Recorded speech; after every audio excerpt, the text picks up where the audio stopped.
निवडणूक म्हटलं की उमेदवार, मतदार आणि कार्यकर्ते यांची जमाजमव करण्याचा एक अनोखा संगम म्हटलं जातं.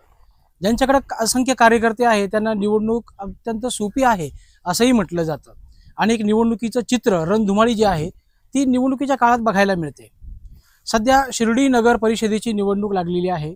अहिल्यानगर जिल्ह्यामध्ये जवळपास 12 नगर परिषदा ज्या आहेत त्यांच्या निवडणुका होत आहेत. यात एक नगरपंचायत देखील आहे आणि त्यातीलच एक क वर्गाची शिर्डी नगर परिषद.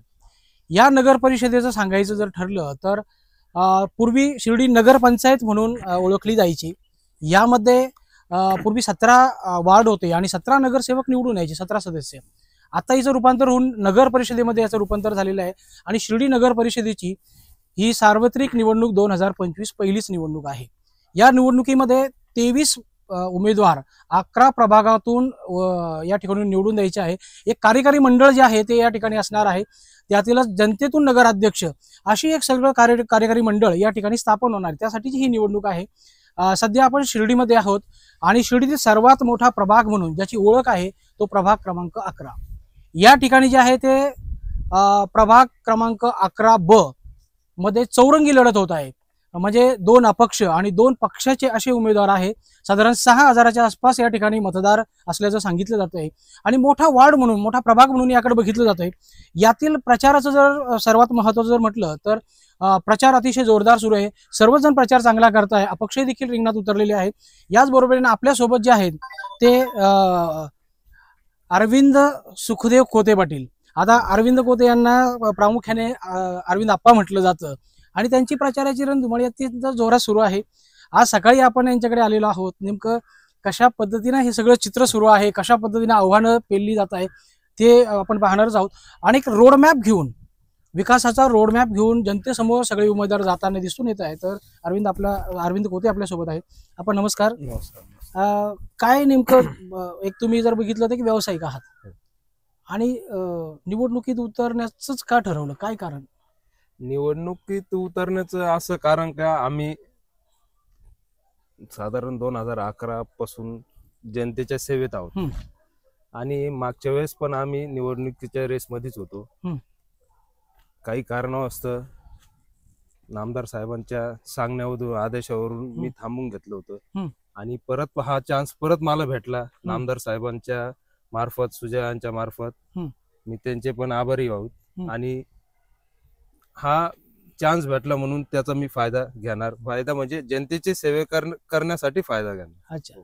आता सगळ्यात महत्वाचं जर म्हटलं तर साधारण 2016ला तुम्ही आईचा उमेदवारी अर्ज भरला होता बहुतेक अपक्ष म्हणून. त्यावेळेस तुम्ही माघार घेतली होती. नेमकं काय शब्द दिलेला होता तुम्हाला, काय नेमकं तेव्हा काय सांगितलेलं होतं? नाही, आता मागच्या वेळेस माघार घ्यायचं मूळ कारण म्हणजे आमचे काही ज्येष्ठ कार्यकर्ते होते साहेबांचे, त्यांच्या तिकिटाचा वाद होता.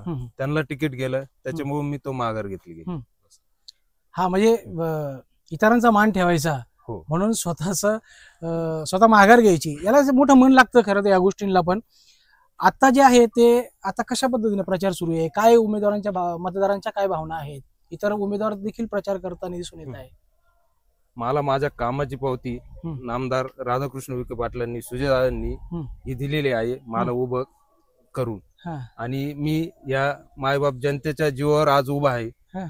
ते पण मला पूर्ण साथ देत आहे, पूर्ण प्रचंड साथ देत आहे. हीच मला लगेच माझ्या कामाची पावती भेटली. आता प्रचार सुरू आहे, डोर टू डोर जात आहे. काय म्हणजे आता साधारण 9 वर्षानंतर ह्या सगळं बघायला मिळतं आणि 5 वर्षाचा कार्यकाळ संपल्यानंतर 4 वर्ष तर सगळं प्रशासकीय मंडळ या ठिकाणी होतं. तर आता त्यानंतर तुम्ही काय समस्या नेमकं तुम्हाला जे आहे ते मतदार सांगताना आढळत आहे किंवा काय आपल्या भावना व्यक्त करताय?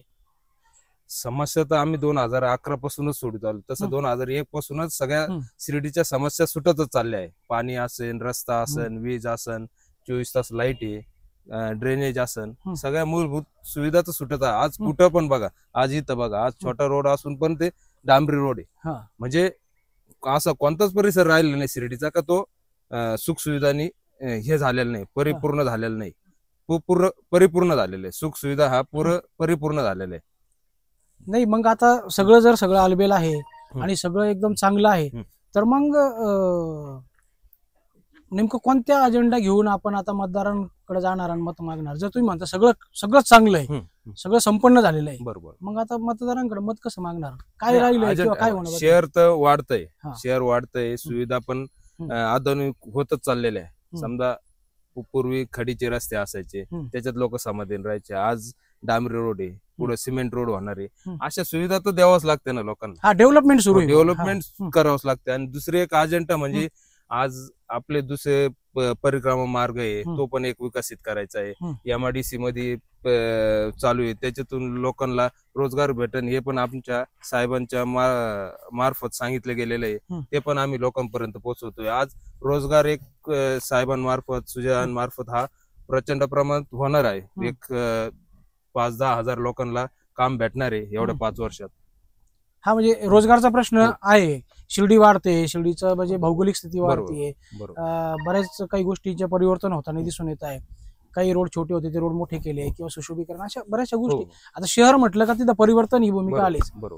आता इतर जे उमेदवार आहे तुमच्या समोरचे, काय स्थिती आहे त्यांची, काय सांगता येईल? तसं तुम्ही तर कोणावर टीका करत नाही असं आम्ही नेहमी ऐकलंय, पण तरी पण एक आपल्या समोर कोणीतरी आहे आणि त्याला तेवढ्या हलक्यात घेणं किंवा त्या पद्धतीने समोर जाणं, काय वाटतं? आता वैयक्तिक टीका करणं तर मला कोणावर आवडत नाही. आता त्यांनी कामाबद्दल टीका करावं. काय राहिलं शिर्डीत मूलभूत गरजा काय राहिलेल्या, कामाबद्दल टीका करावं, आम्ही त्यांचं उत्तर देऊ. बरोबर. नाही, आता जर समजा तुमच्या समोर जर बघितलं तर एक पक्षाचा उमेदवार आहे, 2 अपक्ष आहे आणि चौरंगी लढत होत. बरोबर. लोकांनी तुम्हालाच का मतदान करावं? त्यांच्याकडे इतर 4-3 पर्याय आहेत ना, तुम्हालाच का केलं पाहिजे? लोकांनी आम्हाला करावं म्हणून आम्ही एक पक्षाची उमेदवारी घेतलेली आहे. भाजप हा पक्ष एकदम सध्या एकदम काम कटिबद्ध आहे, काम करणारा पक्ष आहे. आणि त्याच्यात आपले जिल्ह्याचे भाग्यविधाते ते पण या पक्षात आहे, म्हणजे त्यांचाच पक्ष आहे. आणि ते कामाला एकदम अग्रेसर आहे. ते असं कधीच नाही, कोणतं काम राहत नाही असं या जिल्ह्यात.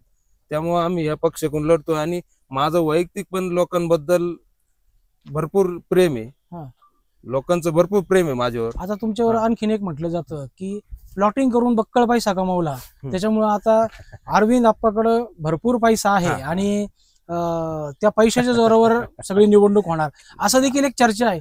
काय वाटतं, या प्लॉटिंगच्या माध्यमातून खरंच एवढा पैसा मिळतो? अहो, ज्याचं त्याला माहिती असतं प्लॉटिंग करताना. मग आता प्लॉटिंग करताना DSK सारखे कसं काय संपले मग? बरोबर. प्लॉटिंग ज्याचं त्याचं नशीब राहतं, ज्याचा पैसा कमवणं नशीब राहतं. एखादा नोकरीला साधा 1 लाख रुपये पगारावरला असतो, तो कोणत्या राहतो एकदम. असं काही नाही, ज्याची मेहनत राहते. पैसा कमवणं हा कोणीच कोणाच थांबू शकत नाही ना. बरोबर. ज्याची मेहनत आहे तो पैसा कमावणार. नाही, मग काय ही प्लॉटिंग नेमकं तुम्ही कशी करता किंवा काय? मला म्हणायचं काय आहे की प्लॉटिंगच्या माध्यमातून पैसा कमवणं म्हणजे एक संसदीय मार्गाने पैसा कमवणं ठीक आहे, पण आता आपण अनेक उदाहरणं बघितलेली आहे की शेती प्लॉट घ्यायचा, कोणाला तरी द्यायचा, मग ते पैसे कमवायचे. नेमकं काय तुमचं काय गणित असतं सगळं? आम्ही आतापर्यंत सगळे प्लॉट येणे करून विकलेले, सगळ्या मूलभूत सुविधा दिलेल्या, पाणी, ड्रेनेज, लाईट, स्ट्रीट लाईट, 24 तास लाईट, जिथं लाईट 24 तास तिथं सोलर बसून दिलेले. म्हणजे ह्या सगळ्या गरजा पूर्ण करून लोक आमच्यावर विश्वास ठेवून प्लॉट घेतात. म्हणजे शासकीय नॉर्म सगळे पाळत. Yes yes yes. म्हणजे कलेक्टर येणे करून वगैरे असे प्लॉट विकलेले आहेत. आणि प्लॉटिंग करणं चुकीचं आहे का तुम्हाला वाटतं? नाही नाही, प्रत्येकाचा व्यवसाय आहे. आणि समजा एखाद्या ठिकाणी जर सगळं कायदेशीर गोष्टींचं पालन होत असेल आणि तो जर व्यवसाय, आता प्रत्येकाचा वेगवेगळा व्यवसाय, आणि त्या व्यवसायाच्या माध्यमातून जर ते संसदीय मार्गाने सगळं सुरू असेल तर त्यात काही गैर नाहीये. मात्र विरोधक बोलताना बोलतात की त्यांच्याकडे बक्कळ पैसा आहे, पण मग आता हा जर प्रभाग म्हटलं तर हा प्रभाग सुद्धा संपन्न प्रभाग म्हणून बघितला. विरोधकाला आमचे लोन दाखवून देऊ का? ते भरणार आहे का आमचे लोन? याला आपण म्हणजे विषय सांगायचं म्हणजे अरविंद आप्पावर लोन असणं हीच गोष्ट न पटणारी आहे बरं का. पण एक चर्चेतून निघलेला विषय होता की लोक म्हणतात की प्लॉटिंग केल्यानंतर बक्कळ पैसा मिळतो आणि अरविंद आप्पा जे आहेत त्यांच्याकडे मोठ्या प्रमाणावर पैसा आहे आणि त्या पैशाजवळ निवडणूक होणार. विरोधकांनी सगळे माझं बँकेतली FD माझे पैसे त्यांनी घ्यावं, माझं लोन त्यांनी भरावं. अच्छा, अशी एक त्यांना आव्हान आहे. बरोबर. नाही, अजून एक विषय होता असा की एकंदरीत किती मतदार आहे आणि तुम्ही किती उमेदवार आहात तिथं, म्हणजे तुमच्या महायुतीचे? आज आम्ही महायुती उभे आहे. आम्ही सर्वजण हे नामदार राधाकृष्ण विखे पाटलांचे, सुजयदादांचे शिलेदार आहोत. आणि ह्या प्रभागातली निवडणूक आमची कैलास बापू कोते यांच्या मार्गदर्शनाखाली चालू आहे. मी स्वतः आणि माझ्या संघ 2 नगरसेवक उभे.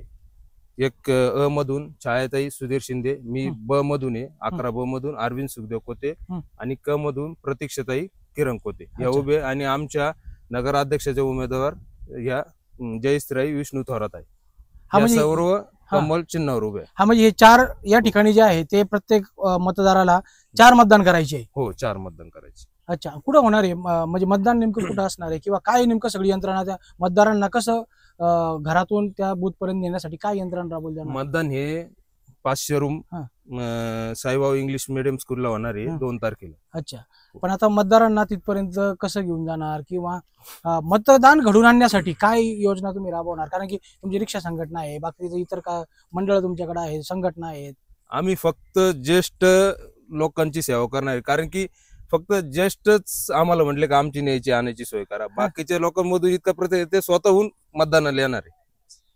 हा म्हणजे मतदारांचा जो प्रतिसाद असतो हा निवडणुकीच्या काळात अत्यंत महत्वाचा असतो.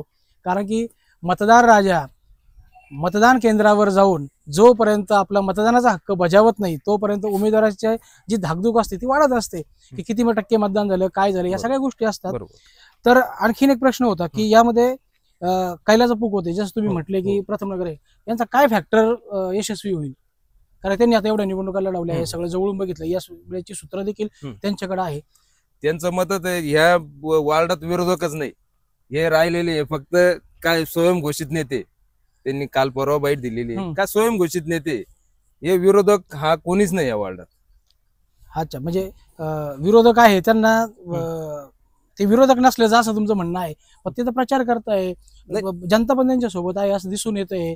बऱ्यापैकी फेऱ्या काढल्या जात आहे, गाठी भेटी घेत आहे लोक, त्यांना पण जसं तुम्हाला आश्वासन देत तसं त्यांना पण देत आहे. तुम्ही पण जनते जाऊन जनतेचे पण एक हे करा ना, जनतेचं एक म्हणजे जनतेकडून एक उत्तर घ्या तुमच्या मार्गदर्शनावर का काय वाटतं तुम्हाला या प्रभाग, मग तुम्हाला समजेल काय. आता काल जर बघितलं तर जे अपक्ष उमेदवार जे आहे, जे समजा बंड करून दुसरीकडे गेलेले आहेत, त्यांनी देखील आता राधाकृष्ण विखे पाटील असतील किंवा विखे परिवाराचे सुजयदादा यांचे फोटो टाकण्यास सुरुवात केलेली. त्यावर आता विखे पाटलांनी स्पष्ट सांगितलेलं आहे फोटो टाकून. तर असं काही जाणवतं का आपल्याला आपल्या प्रभागामध्ये किंवा शिर्डीमध्ये असं काही जाणवतंय का?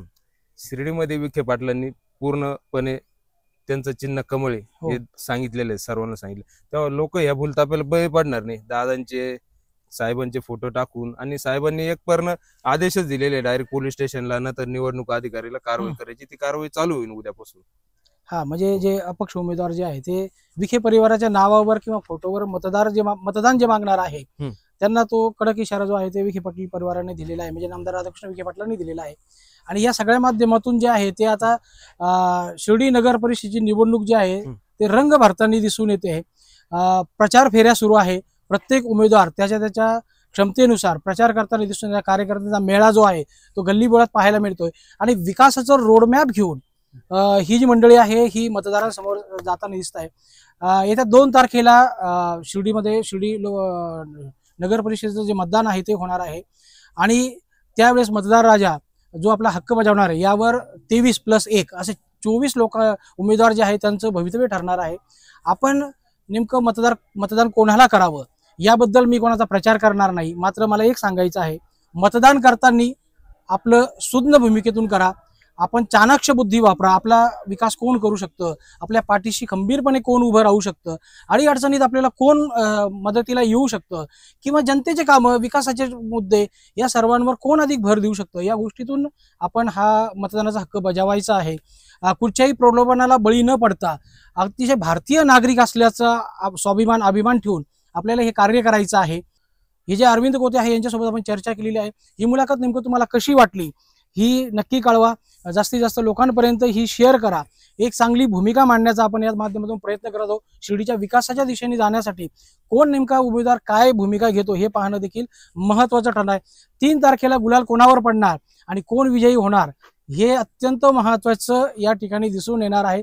उमेदवारांची जरी अरविंद कोते आपल्याला सांगत असले की सगळं अलबेल आहे, तरी जी धाकधूक मनामध्ये असते ती प्रचंड आहे. सकाळी 7लाच उमेदवारांना जाग येते आणि फेरे जे आहे ते सुरू होतात. भेटीगाठी देखील सुरू झालेलं पाहायला मिळतंय. अशा पद्धतीनं अतिशय रंगतदार ही निवडणूक होताना दिसून येते. नमस्कार, धन्यवाद. आपण